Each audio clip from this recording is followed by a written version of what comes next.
Besançon is a city located in the east of France, situated near the Jura Mountains and the Swiss border.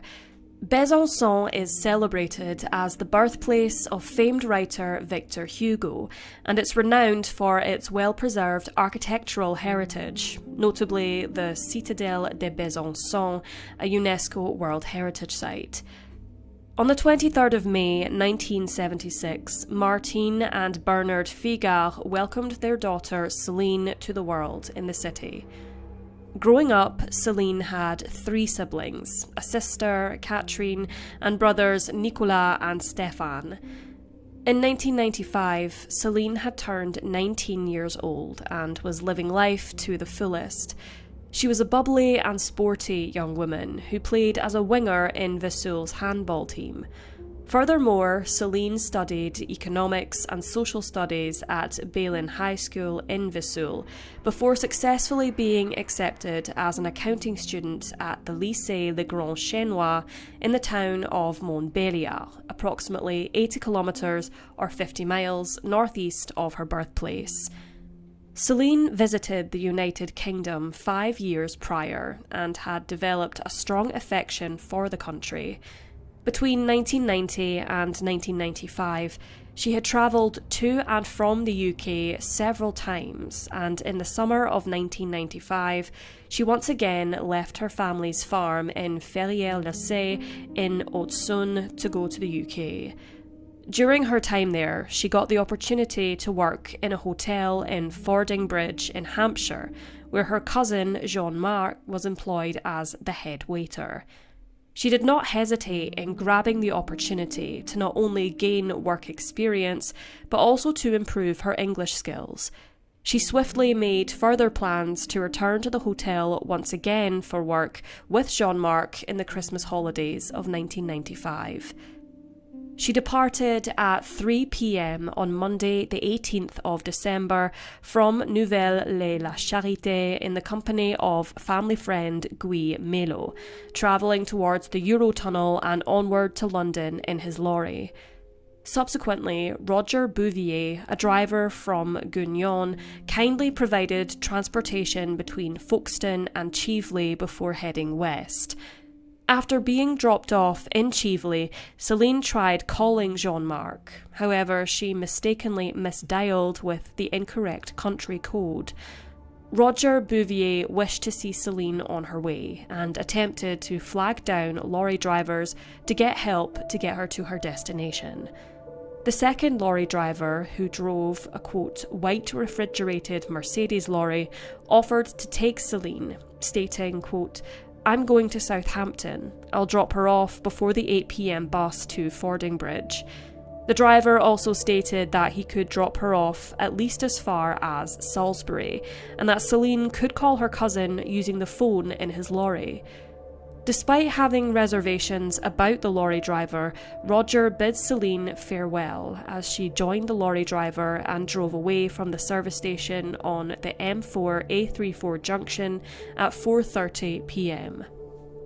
As night fell on the 19th of December, Jean-Marc grew increasingly concerned about the fact that Celine had not called him or arrived at the hotel as planned. He contacted Bernard and Martine in France, and Celine was subsequently reported as missing.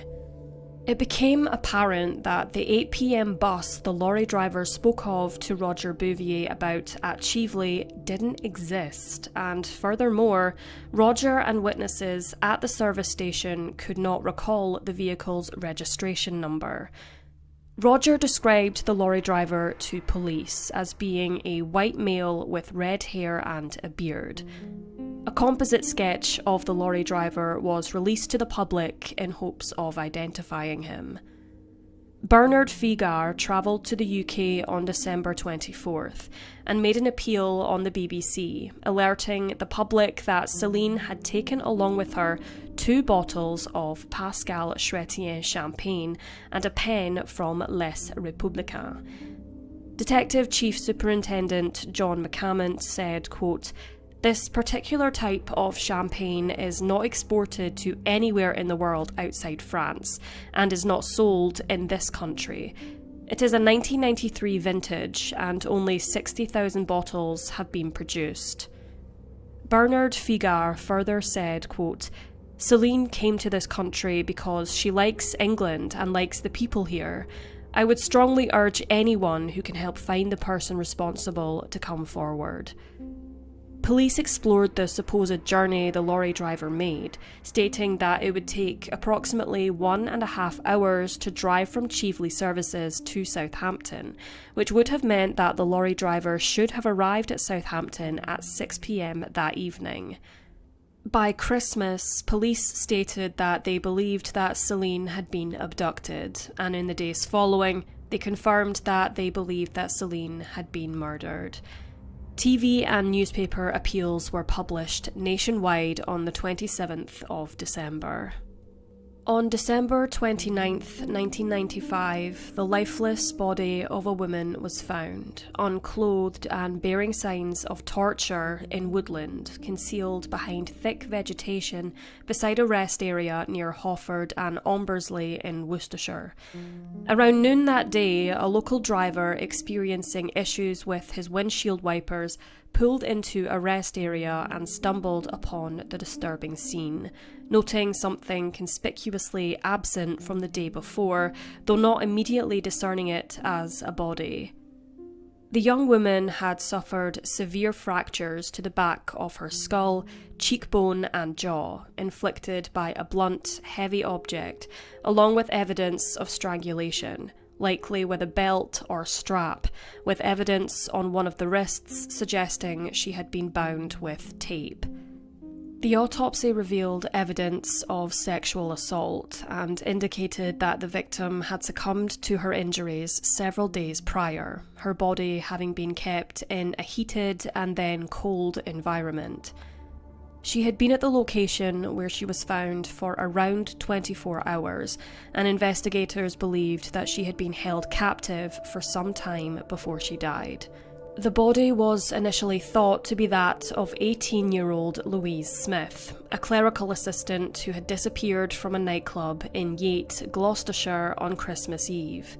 Louise Smith's body was found in February of 1996, having been murdered by engineering student David Frost, who was later sentenced to 14 years imprisonment. The body found in the lay-by near Ombersley on the A449 was positively identified as 19-year-old Celine Figard, and it was determined that she had been deceased for approximately 4 or 5 days. Police appeals described the Mercedes lorry as, quote, "an articulated unit with a white Mercedes cab and grey trailer with a Thermo King refrigeration unit." The Hampshire Constabulary poster also showed the photo fit of the lorry driver who was last seen with Celine. He was described as, quote, "white, 30 to 35 years of age, with short fair hair and a short cropped beard but no moustache." He was also last seen wearing, quote, "a grey sweatshirt or pullover." Detective Chief Superintendent John McCammont told the press that Celine's murder was ruled out as being linked to a string of similar murders carried out by a supposed serial killer. Police obtained a DNA sample from semen found on the body of Celine and began collecting DNA samples from the public for comparison. Over 1,200 lorry drivers with similar vehicles to the Mercedes were DNA tested. In total, investigators took samples from over 5,000 people and over 1,000 vehicles. On February 19, 1996, West Mercia police apprehended an individual and had been taken into custody in Poole, Dorset, in a collaborative effort between West Mercia and Dorset police. A lorry driver identified the individual from the police sketch and was officially identified as Stuart Morgan, a 36-year-old self-employed lorry driver from Kent. Stuart left school with 3 CSEs and had a brush with the law in 1974, leading to a stint in Borstal for burglary. He later pursued training in plumbing and heating engineering at Croydon Polytechnic and started his own plumbing business in Tunbridge Wells. However, faced with its failure in 1983, he relocated to Dorset and worked as a heating engineer for Bournemouth Borough Council. In 1991, he became a full-time lorry driver. During a routine investigation involving all drivers of white Mercedes lorries, Morgan informed the police that he had not been in the vicinity of Chieveley on the afternoon of December 19, 1995. He stated that he had travelled from Leeds to Southampton that day, following a route via the M1, M25, M3 and M27. Initially, Stuart Morgan refuted any acquaintance with Celine. However, following identification at a lineup, he changed his story, asserting that he and Celine had indeed met and engaged in consensual sex. He further stated that they parted ways at 8:30 p.m. on the 19th of December, and Celine was not injured in any way. According to witness accounts, Stuart Morgan arrived in Southampton at 9 p.m. on the night of December 19th, approximately 4.5 hours after Celine was last seen at Chieveley service station. At 9:40 p.m, Morgan set off with cargo bound for Bradford, embarking on an overnight journey spanning nearly 500 miles or 800 kilometres in total to return to Poole in Dorset. On December 22nd, Morgan undertook a trip of 300 miles or 482 kilometres, acquiring a spade, hacksaw blades and a hand axe in Cornwall. Investigators believed that Morgan had intentions of dismembering the victim, however later changed his mind. He removed a fuse from his lorry's tachograph to obscure the journey before driving to Worcestershire. Discrepancies in his travel records for December 29, 1995, surfaced when he neglected to reinstall the fuse after the trip. Raising more suspicion, Morgan altered his appearance by dyeing his hair and shaving his beard, offering the explanation to a colleague that he accidentally singed his moustache with a lighter. Throughout the Christmas break, Morgan's Mercedes lorry was frequently parked in the petrol station lot adjacent to his residence. He then presented the station employees with 2 bottles of Pascal Chrétien champagne, the same brand as Celine's. It became clear that during the night spanning December 28th and 29th, Morgan had driven to the Telford region for a delivery. The following morning, he was observed igniting a fire near his lorry, a move he justified as essential for thawing out his air brake valves.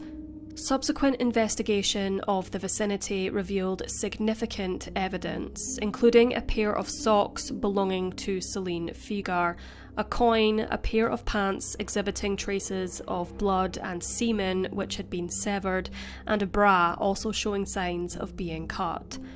Upon conducting a subsequent search of his home, law enforcement uncovered a significant array of Celine's belongings, notably personal documents and photographs. Additionally, in his garage, authorities found a lower bunk mattress intended for a Mercedes lorry. Although the cover had been cleaned, forensic analysis revealed heavy bloodstains on the mattress itself. Despite the degraded nature of the blood rendering it unsuitable for blood matching or DNA analysis, examination of his lorry yielded crucial evidence. Despite attempts to clean the interior, enough blood spots were discerned, enabling the retrieval of DNA matching Celine's. Moreover, the bloodstain pattern indicated that Celine had been lying on the bunk when subjected to a brutal assault to her head. On the 2nd of October 1996, the trial began at Worcester Crown Court. Stuart Morgan entered a plea of not guilty. Morgan confessed to providing Celine Figard with a lift on the afternoon of December 19, 1995, noting that she appeared content. Despite police appeals for information about the driver who had offered her a lift, he chose not to step forward, fearing his wife's discovery of his infidelity. He maintained that Celine Figard's photographs and belongings were in his possession because she had left them in his truck. Regarding the stained mattress, he explained that it had occurred when a man, while the vehicle was loaned to another driver in 1994, had lain on it after injuring his leg. It took the jury just 3.5 hours to reach a unanimous decision, and on the 16th of October 1996, Stuart Morgan was found guilty of the murder of Celine Figard and was subsequently sentenced to life imprisonment, which in the United Kingdom entails at least 20 years behind bars. Throughout the years following the conviction, Morgan appealed his sentence several times, however, all were unsuccessful. He is reportedly incarcerated at HM Prison Frankland in County Durham. Celine's remains were flown back to her home country on January 17, 1996, followed by a private funeral service on January 20th. PC Derek Chandler, who developed a close bond with Martine and Bernard Figard, told the media that Celine's parents continue to be haunted by their daughter's death and are desperate to know why she was killed, a question which sadly seems unlikely to be answered. Bernard and Martine became part of an association, the Federation for Aid and Support to Victims of Violence, in their quest for justice and to support those who have suffered similar tragedies. In June 1997, a memorial garden honouring Celine Figard was established at St Andrew's Church in Ombersley, Worcestershire, near the site where her body was found. This serene space, named Le Jardin de Seline, not only pays tribute to Celine but also commemorates other victims of violent crimes, notably including Joanna Parish and Caroline Dickinson, who were English students tragically murdered in France. Funded by the local community, the garden was meticulously designed by a nearby garden centre, boasting a springtime motif. Each February, it blooms with white daffodils, narcissi, and native wildflowering bulbs.